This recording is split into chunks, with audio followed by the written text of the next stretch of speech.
So we asked for rain because we didn't get rain for a month and a half. It poured yesterday, poured last night. It's going to pour this evening, and then it's supposed to rain all day tomorrow as well. Our trees needed moisture.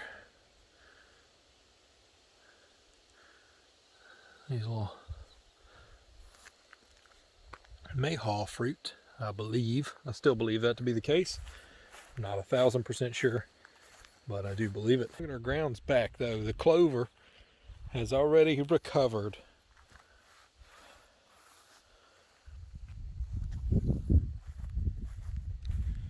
Great. Now I got to mow the grass. It's not one thing, it's another, right? That's how much rain we got in the last couple of days. It's not too shabby. Just gotta pour this out. I'll check these sugar snap peas. Not really sure what kind these are, what variety. But there's a bunch. Whoops, that one got pulled off. Should probably cut them off. These are delicious, so I'm just going to eat them straight up. Amy's over here doing an amazing job. I'm on the struggle bus. Yeah, she's on weed duty today. Here's one of our first zucchini that we planted here. Picked a lot of peas off of this guy. Oh yeah. Gonna eat that. Were these the Queen Anne? I believe that the Queen Anne are the smaller patch over there. And all of the bigger patch of snow peas, those are snow peas. Like the ones that are flat without the big peas in them. Got it. Cool. Oh yeah. Yeah, here's one. There's definitely some big ones, yeah. Yeah, it's ready to eat. Didn't even see this one there. Yeah, look at that guy. Snow peas, huh? Cool. Amy has to keep up with all the varieties.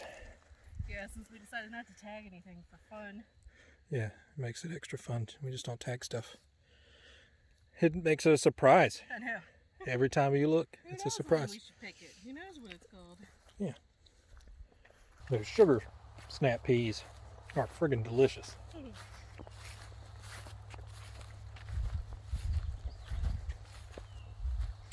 That tastes more like peas. Yeah. The sugar snap peas taste like sugar and peas. They live up to their name. So we've got this coming up everywhere. And it's got thorns on it that are killing me. It's got this like pink root. Eat it. I want to know what it's called. And it's horrible. Yeah. It's the worst weed. Yeah, so that was one we brought in ourselves. It actually, well, we're 99% sure because if I go pull that tarp where our cow manure was, those are just growing on top of it. Now they were growing nowhere else before, so we think we introduced that weed with our cow manure. Great, but that's life. We did a lot this year. Just in T-posts alone. Did a year's worth of work. We didn't own a T-post 3 months ago. Now look at us. Thanks, Tractor Supply. I'm sure they're saying thank you. I will say this is a pretty good example of, besides milkweed and some of the deeper roots that we have over here, that tarp worked. I mean, there's not really any grass growing in this field here. It did not kill the milkweed. I don't think milkweed can be killed. It's a mutant weed.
Florida weave for our tomatoes.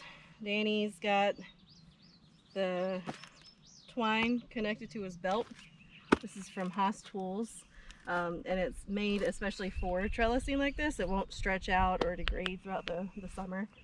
So we've got that attached. Got this little hack here using a PVC pipe to help guide it around the tomatoes. And so we're just attaching it to the T-post, weaving it around, and then going back and tying it off across each T-post. So this is the first time that we are doing the Florida weave on these tomatoes. What we did first to get them ready is I went ahead and pruned them really heavily, took off all the lower leaves, and went ahead and pruned off all the suckers, pulled off any big weeds. There's still more weeds to get, but just to get them ready. So he's tied it off, and now he's going to go ahead and weave them through. What we're trying to do for this first time is go ahead and get them up under all of the leaves. Yeah, just in really future times. That stalk. Yeah. So I'm going to get down here and help guide this around. So he's just going to circle this around, and I'm going to stay down here to help keep it tight. All right. Ready? Yep, got it. And then you just come back the opposite way. The purpose of this is to kind of pinch them between the string and give them support.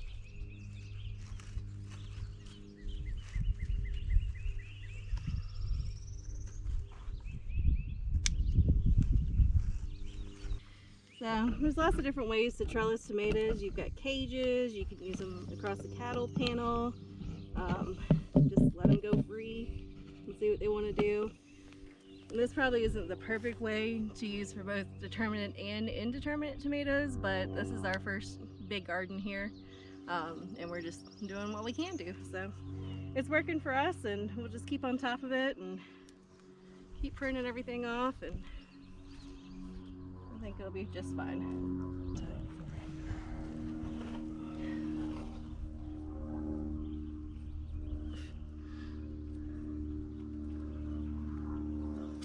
We definitely did not plant these tomatoes in the straightest of rows, but this kind of pulls them back towards the center anyway. So yeah. You just got to make sure you keep it tight as you can as you go around.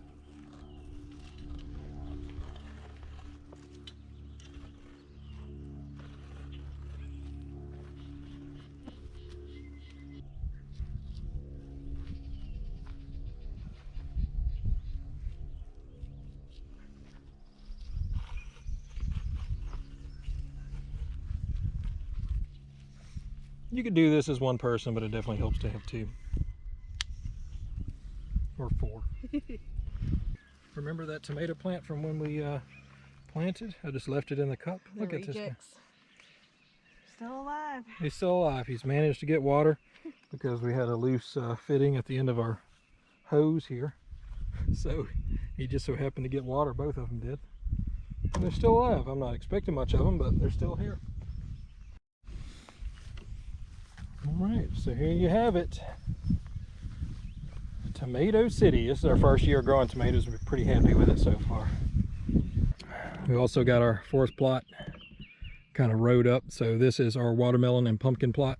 So those 3 rows are going to be pumpkins, and these 2 rows are going to be watermelons. We've got to hill it up a little bit. We're doing 5 in each row, 5 hills. And then our subscriber plot over here, this 3rd plot, is ready to be planted. We're going to do the first 6 rows as soon as possible.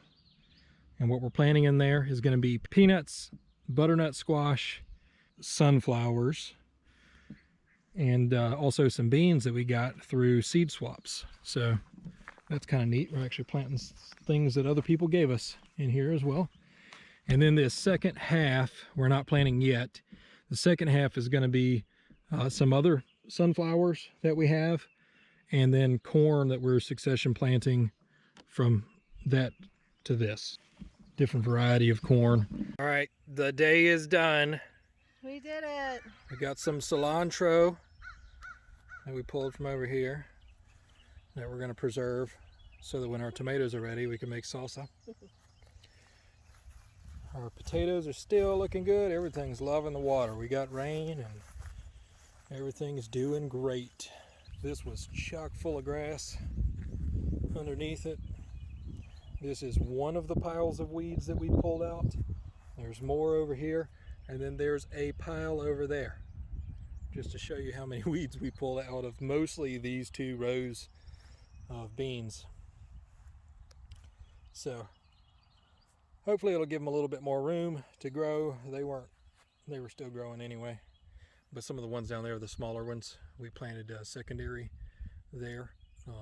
They were getting overtaken by the grass. So we had to do that, and then we've got our squash putting on buds, ready to flower. We've got flies too. The flies are insane. This thing right here is starting to look like an actual garden.